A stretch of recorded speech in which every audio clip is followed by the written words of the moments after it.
this is our world? It has been estimated that Eos came into existence some 4.5 billion years ago. Ancient myths tell tales of 6 protector gods who first alighted upon Eos in the ancient Solheim era. Fossils thought to be remains of the oldest members of the human race were discovered in the Vistala region.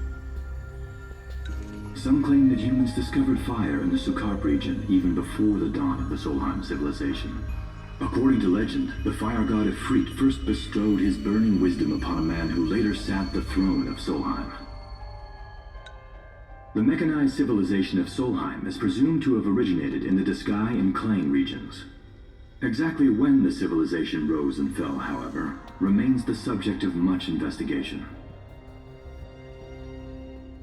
The enormous crevasse separating the regions of Klain and Disgaea is known as Telpar Crag. It is here that the War of the Astrals is said to have taken place. When Ifrit tried to reduce mankind to ash, the other gods fought back, and some claim this clash caused the collapse of Solheim. It is said that Ifrit, having lost the War of the Astrals, was interred atop the Rock of Ravito. After the war, the ice goddess Shiva allegedly sank into a deep slumber, nestled in the Goravas Rift of Volub. To this day, no one knows what became of the blade god Bahamut.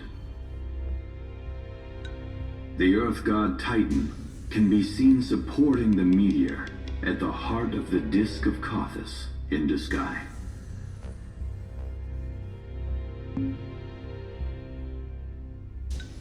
As for the storm god Rama, legend has it he sealed himself away within Fosha Hollow in Disgaea. The sea goddess Leviathan disappeared in the wake of the war. Some say she swam below the waves and slumbers beneath the city of Altisha. Some 2,000 years ago, the gods granted Somnus Lucis Caelum 2 gifts: the sacred stone and ring. With these in hand, he founded the kingdom of Lucis. In the centuries since, Lucis has managed to expand its territory while struggling to suppress a parasitic plague. As of ME 722, Mor's Lucis Caelum sits the throne as the 112th monarch of his line. Regis Lucis Caelum is King Mor's firstborn son, and first in line to succeed his father. Angelgard, off the coast of Golden Key, is an uninhabited island that Lucians regard as sacred ground. Ancient texts tell of a monster known as Adagium supposedly sealed away within, but investigations into its existence have yet to provide conclusive evidence. Soon after the establishment of the Kingdom of Lucis, House Fulare founded the nation of Tenebrae. The Empire began its occupation of Tenebrae in ME 359, a move that was initially met with much apprehension. In order to assuage the dissenters, the Empire preserved the Oracle's home of Fenestala Manor. This concession was partially made for political purposes. House Fulare enjoys close ties with the line of Lucis. The Accordo Protectorate has developed into a bustling league of towns at the heart of maritime trade. In ME 606, the Empire won an important battle against the allied forces of Lucis and Accordo, and in turn, annexed the Protectorate. The country is steeped in traditions and cultures that are incompatible with imperial rule, so the Empire has permitted it a measure of relative political autonomy. Centuries after the founding of Lucis, a movement to revive the lost civilization of Solheim arose around the Weltham region. Leading the charge was House Aldercapt, whose brave deeds brought about the rise of the Niflheim Empire. The Empire built upon Solheim's magic technology and employed it for military use. This new firepower helped the Empire fell its foes, taking Tenebrae in ME 359 and Accordo in ME 606. As of ME 722, under the direction of Emperor Aedalus Aldercapt, the Empire is developing new arms fusing magitech with demons. Vestiges of the ancient Solheim civilization can still be seen in the ruins of Piteous and Steel of Grove. Several ancient structures also dot the forest of the Fallgrove that encircles Castlemark Tower. Excavation of these various sites is currently underway. In ME 501, during an expedition in the Ulwat region, the Imperial Army discovered a new species known as demons.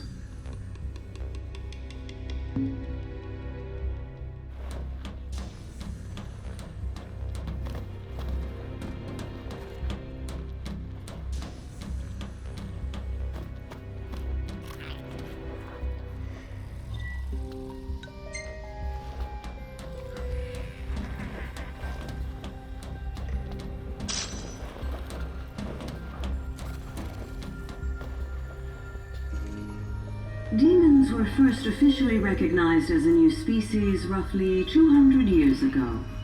According to ancient texts, however, humans have suffered from a parasitic plague wrought by the demons for upward of 2 millennia.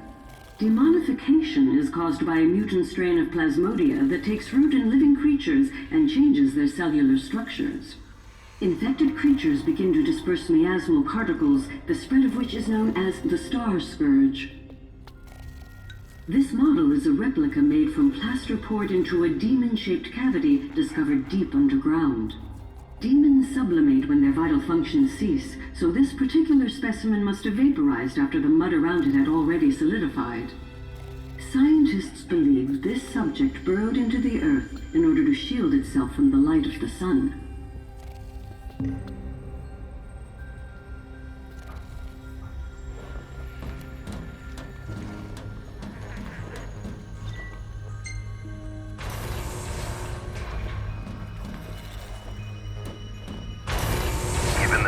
Aversion to light, they typically stick to the shadows until the sun fades and the night falls. Adagium, however, is different. Unlike his demon brethren, he can still function uninhibited in broad daylight. Of course, the ultraviolet rays harm him, much like they would any other demon. Yet his cells regenerate quickly enough to essentially negate the damage. It stings. Like the light of the sun. Perhaps I'd best cover up.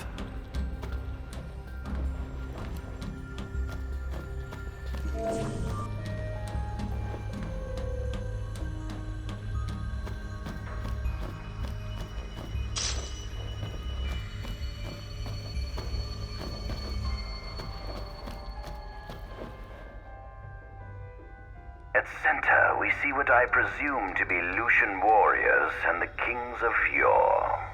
I've learned a great deal about the first king of Lucis, but I never knew he was second in line. It seems to depict a legend in which the chosen king dispels the darkness. If that's true, does that mean Lucis intends to someday stand above all others? Their trifling tales mean nothing in the face of our superior technology. Only we can restore balance to our world.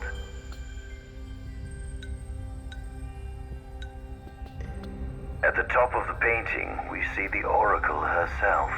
The bloodline of the Oracle is one of the oldest in Eos, originating with Eromirus Flore. Only they possess the power to commune with the gods. This painting depicts the Oracle as some goddess of light herself. She'd doubtless prove a powerful ally if she could be persuaded. On the sides of the frame, we see the Hexathian.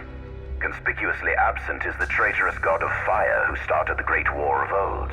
Perhaps developing a deeper understanding of the demons will bring us closer to comprehending their divine counterparts. But what if I were to find a way to combine those two disparate elements? By my estimation, the grotesque creatures depicted here are likely demons. Could this mean these monsters will be harbingers of the apocalypse? If only we could find a way to harness their power for ourselves. The line of Lucis was chosen to eradicate evil from Eos. And with the divine on their side, how could they fail?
Adagium. That is what the Lucians call the monster they imprisoned for 2,000 long years. His powers surpass those of any mortal, and his body is all but impervious to attack. It's no wonder the Founder King sealed him away on the Isle of Angel Guard. He undoubtedly feared this monster might challenge his reign. It seems fortune smiles upon me. Though the Lucians kept him locked away for 2,000 years, I've managed to secure Adagium for myself. The raging winds and stormy seas may have cast all others away, but the waves parted for me that day and led the way. While I've yet to conduct any official research, the potential he proved in combat was most promising. I estimate his powers easily surpass anything mankind has ever seen. Perhaps this streak of luck has just begun. Fascinating, isn't it? I pored over the ancient texts and found scarcely a mention of you. I barely believed you existed till I saw you with my own eyes. With your help, my research is proceeding smoothly. You have my thanks.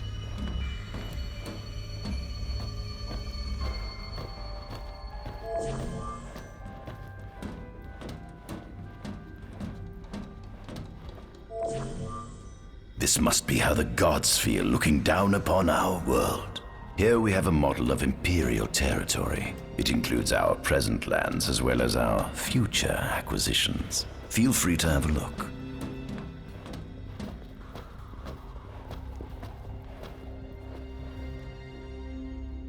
There's something you should see. Come with me.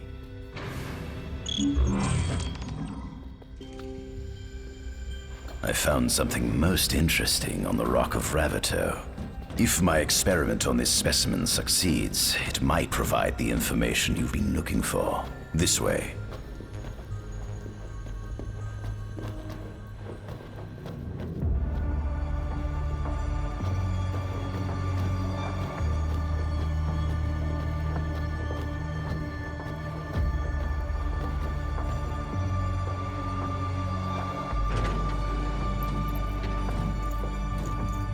Is that Ifrit the Infernian? You subjugated a god and brought him here?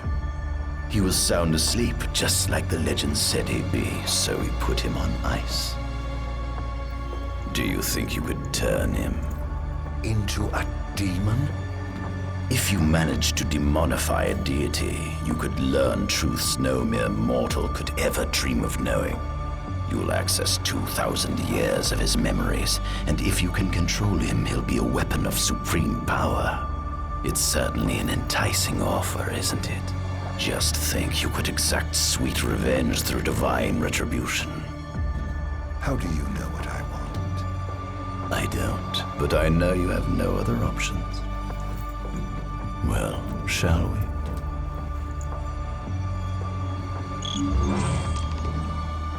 Come see the fruits of my Magitech research. This way. The ancient civilization of Solheim, forefathers of our Magitechnology, once flourished on this land.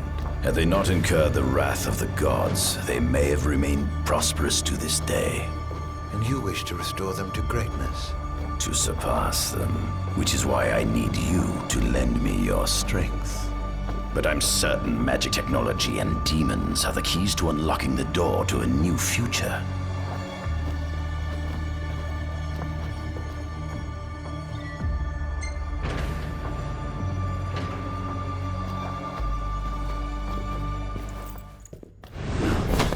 Lucians? But how? Kunmi Squad, Adagium sighted. Initiating Requesting engagement. backup from Nimbus Squad. Shutting down communications until all clear. So, you've come to kill me, have you? Or die trying.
Blast!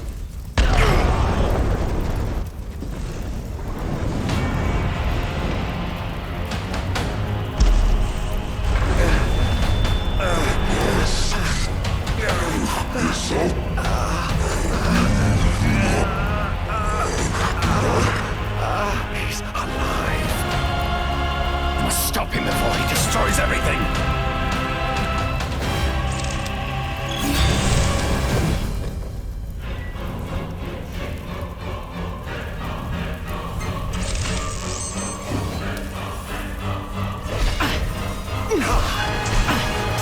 Damned monster!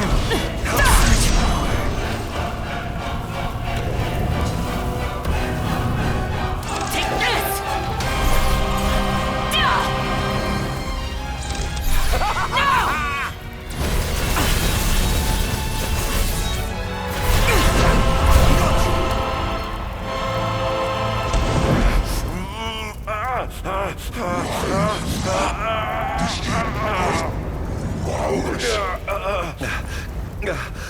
Oh, Infanian, grant me the power to take Somnus, his people, and his cursed kingdom, and burn them all to the ground!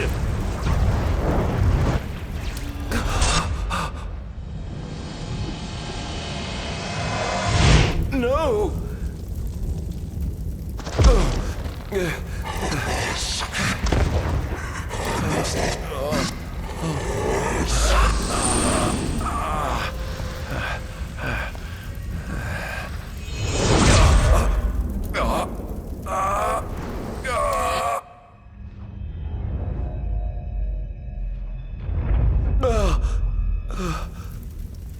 the one chosen to be king?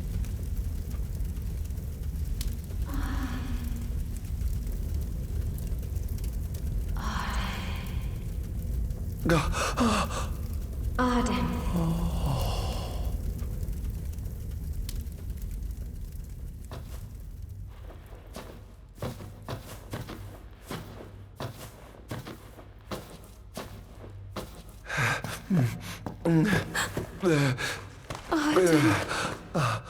Era.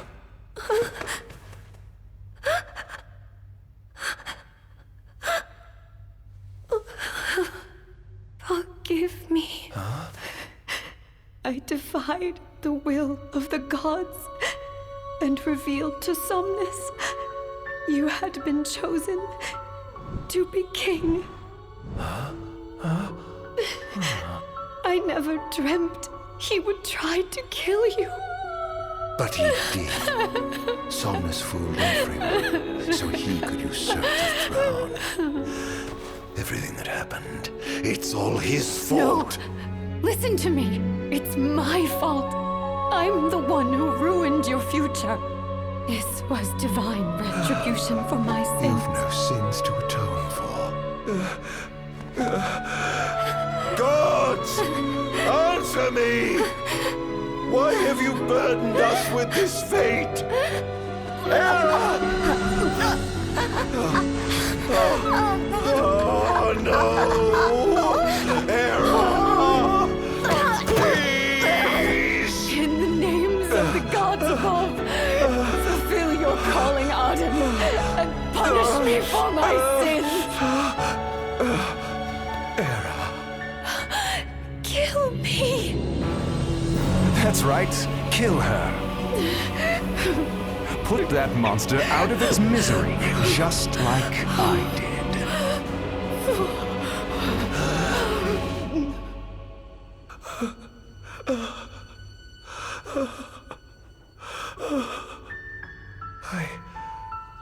I can't. My calling is to save lives. Just like you saved that innocent man by turning him into a demon. Please, Arden. You must live. I can't. Not without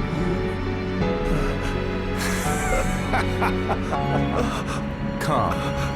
Why not give the lady what she wants?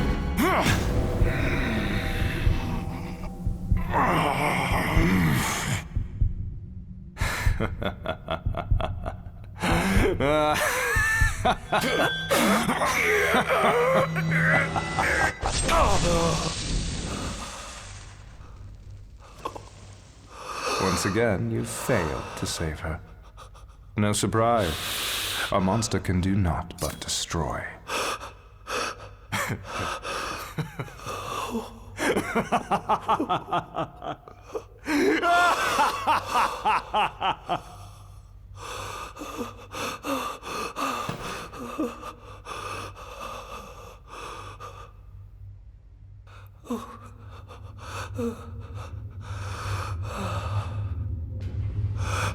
I'll never forgive you, Somnus.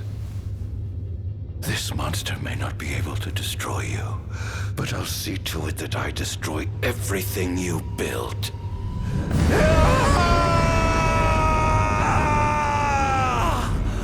Hear me, gods above. No longer shall I supplicate you for pardon. No longer shall I sojourn toward the light. Nay, the path I intend to tread is paved with blood and darkness. No longer shall I seek your guidance. This path is mine to tread alone.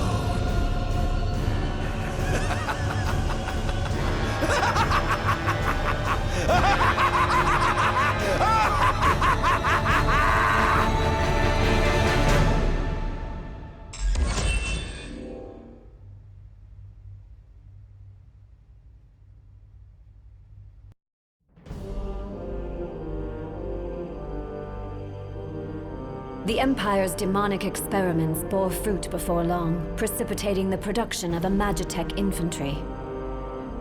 As recognition for his contribution to this research, Arden Azunia was inaugurated as Imperial Chancellor. Thanks to its newfound firepower, Niflheim managed to break the stalemate that shackled the nation for more than 100 years, and, in turn, forced Lucis to scale back its magical barrier. The untimely passing of King Mors ushered in the era of a new monarch, and the young Regis Lucis Kylum succeeded the throne.